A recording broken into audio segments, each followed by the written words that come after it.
Доброе утро всем, кто на национальном. А у нас по традиции утренние гости. Итак, этим утром в гостях инспектор отдела ДПС, ИАС и ВПО Хасан Чениев, а также исполняющий обязанности начальника Назрановского городского отдела Ибрагим Аздоев. Доброе утро. Утро доброе. Вот по всей республике сейчас у нас проходят акции, мероприятия, рейды, да, по выявлению должников и злостных таких нарушителей. Расскажите, пожалуйста, о вашей работе. Каким образом проводите? В рамках совершения исполнительных действий нами проводится рейдовое мероприятие. Это на посту Алмаз-502 при въезде города Магаз, на посту при выезде города Магаз, на федеральной трассе М-29, это круг Магаз, на Икажевском перекрестке, в селении Яндаре, тоже на перекрестке, где находился пост ДПС, в городе Сунжа и в городе Малгобек. Выявить должников нам помогает специальная программа «Дорожный пристав». Она безошибочно вычисляет нарушителей среди потока машин. После вычисления нарушителя этой программы судебный пристав-исполнитель дает знак инспектору ГИБДД. Он, в свою очередь, останавливает транспортное средство, и за дело берется судебный пристав. Тому должнику, который оплачивает долг в добровольном порядке, мы выписываем квитанции и отдаем наручно. В противном случае накладываем арест на имущество, в данном случае на транспортные средства. Это легковые автомобили и грузовые автомобили и прочее. Также должнику предоставляется 10-дневный срок для добровольной оплаты задолженности. Если по истечении 10 дней должник не оплатит сумму задолженности, арестованное имущество будет передано для реализации. Если долг будет оплачен, то, соответственно, возвращается имущество. Также должнику предоставляется возможность для самостоятельной реализации арестованного имущества. Для этого необходимо написать ходатайство лица, участвующего по исполнительному производству. При растрате арестованного имущества должником преследуется уголовная ответственность по статье 312 Уголовного кодекса Российской Федерации. Вот вы сказали, что как только вы находите нарушителя, да, вступает уже в свою работу, скажем, пристав. Вот поэтому сейчас хотелось бы обратиться к вам, Хасан. Скажите, как уже происходит в дальнейшем вот этот вот процесс?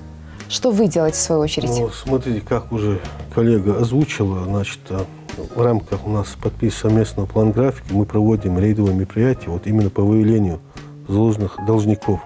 То есть, как вы знаете, у нас на территории Республики Ингушетия в прошлом году были введены средства фото-видеофиксации нарушений ПДД, и очень много нарушителей выявлено. Допустим, в прошлом году за 2018 год больше 400 тысяч вынесено постановление о назначении административного наказания в виде административного штрафа.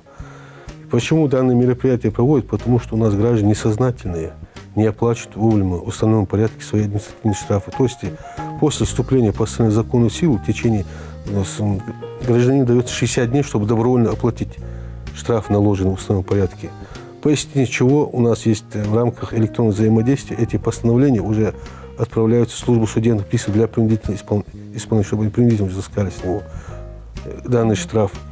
И у нас статистика, к сожалению, очень печальная в плане того, что, допустим, показатель исполнения постановлений, то, что люди оплачивают, самый низкий в Российской Федерации.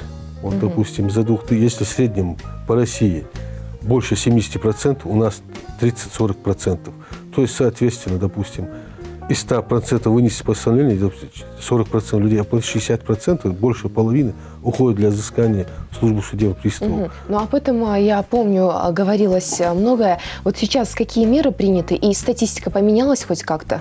Статистика, я вам скажу, да, статистика меняется вот в плане того, что если на начало года, вот на начало января месяца за 18 год, если было исполнено, допустим, 30% постановлений, уже на сегодняшний день, за этот же период, 18 год, уже 41% уже. То есть люди оплачивают, допустим, если я сегодня оплатил за 18 год штраф, она как идет в эту статистику.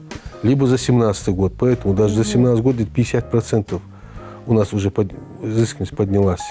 То есть человек оплачивает 17 год, 18 год, но эти штрафы и добровольно оплачивают, и служба судебных приставов исполнительные взыскивается. Вот, многие жаловались в социальных сетях о том, что вот штраф оплачен, но при этом исполнительное производство, оно возбуждается. Как им быть в таких случаях и почему так происходит? Я вам скажу, да, вы верно подметили. Смотрите, это не есть такая система государственная, система муниципальных государственных платежей.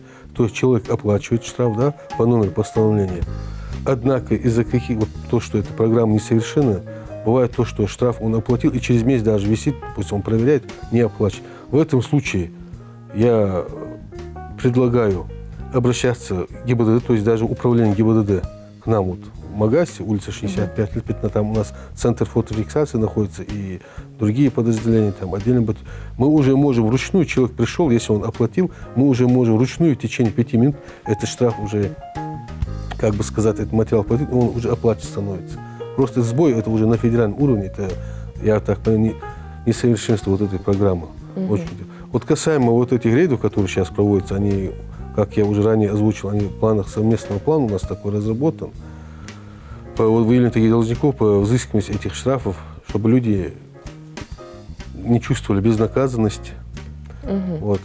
И вот, значит, процедуру коллега озвучил, значит, они выявляют с помощью аппаратного программы должник транспортные средства, передают сотруднику ГИБДД, тот останавливает машину. Мы уже проверяем по линии ГИБДД там, на наличие водительского удостоверения, соответствующего документа на транспортное средство. И далее уже направляем водителя уже к приставу. Но еще один момент я озвучу. Вот в рамках этих рейдовых мероприятий мы уже водителя проверяем на предмет привлечения по статье 20-25, часть 1 Кодекса Российской Федерации об административных правонарушениях. То есть я имею в виду, согласно этой статье, в случае, когда человек со дня вступления в законную силу в течение 60 дней добровольно не оплатил штраф, наложенный в установленном порядке, в отношении него уже применяется норма, как я сказал, части статьи 2020, то есть это неуплата административного штрафа в строк с законодательством. Значит, по материалам фотофиксации, то есть камерам вынесен, после составления материала, этот материал направляется для рассмотрения в мировой судебный участок. Там уже этот штраф удваивается. Я просто поясню более, чтобы понятно было. Вот человек 1000 рублей не оплатил. При проверке по базе данных ГИБДД наступило событие привлечения его по статье 20-25. Соответственно, сотрудник ГИБДД выписывает протокол о его привлечении и направляет в суд. Мировой судья уже выносит решение, то есть по камере, по фото-видеофиксации материал удвоить. То есть этот штраф 1000 удваивается, 2000.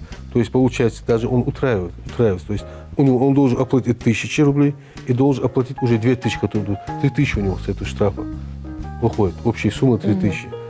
Вот если по таким материалам составляют штраф, по которым были сотрудники ГИБДД уже вынесены на линии, да, непосредственно рукописные, так скажем, то таких людей мы уже доставляем в суды. Уже судья может применить наказание в виде административного ареста до 15 суток, либо обязательной работы. Вот даже вот у нас 12 апреля, даже, скажем так, 10 апреля эти рейды идут, уже нами составлено более таких 140 материалов. Уже и были в суд доставлены, там люди там штрафы удвоили, в отношении одного неплательщика уже наложено административное наказание в виде обязательной работы 125 часов судья назначил.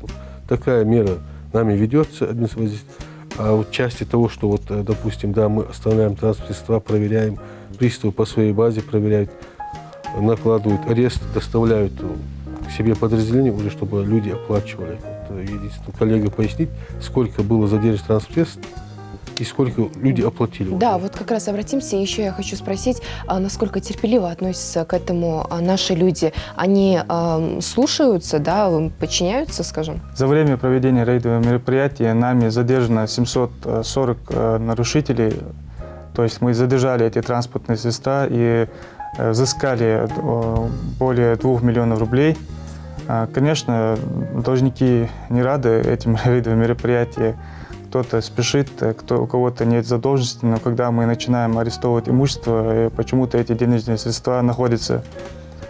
Довольных, недовольных, конечно, будут. Это всегда было.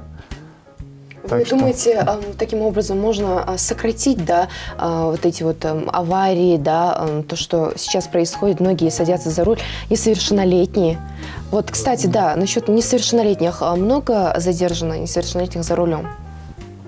Главная цель, как вы понимаете, это укрепление дисциплины транспортного движения и повышение сознательности должников в вопросах своевременной и добровольной оплаты задолженности. Насчет вот то, что вы сказали, да, то, что несовершеннолетние управляют транспортными средствами, я просто хочу сказать, что при проведении вот этих рейдовых мероприятий, а также при несении службы с сотрудниками ГИБДД в текущем году выявлено, я вам скажу, сейчас более 500 лиц, управляющих не имеющих права. Это, туда входят и несовершеннолетние. Эти мероприятия на сегодняшний день идут, доставляются лица. Органы ГИБДД составляют соответствующий протокол и передается на рассмотрение мировых судей. Либо я просто к чему хочу попросить бы, хотел бы, чтобы родители смотрели за своими детьми даже вот, и не передавали им автомобиль, чтобы, зная, что у них нет права управления, просто за это административная ответственность полагается. И в отношении лица, который управляет транспортом несовершеннолетнего администратора, и отношении собственника транспорта, который передал ему этот автомобиль. Также, даже если ребенок попался, он может, материал мы передаем ПДН, там он уже соответствующий материал рассматривать, может принять на учет. Вот. Просто, да, попадаются, да, меры мы принимаем, эта работа ведется, да. Просто хотел бы призвать, как я сказал, чтобы родителям смотрели за своими детьми, не давали им автомобиль садиться за руль, чтобы они куда-то выезжали, ДТП совершали. Да, на самом деле это такое огромное количество для нашего региона, около 500, вы сказали. Да, лица, просто туда я хочу пояснить, это не значит, что там все несовершеннолетние. Лица, не имеющие права управлять. То есть права нету, садятся за руль.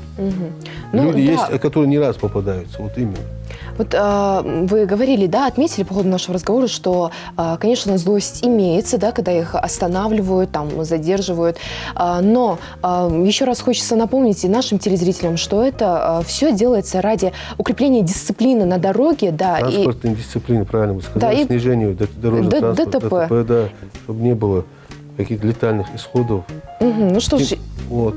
И еще я поясню, вот, пользуясь случаем, хотел бы призвать всех водителей, участников дорожного движения, соблюдать правила дорожного движения и не нарушать.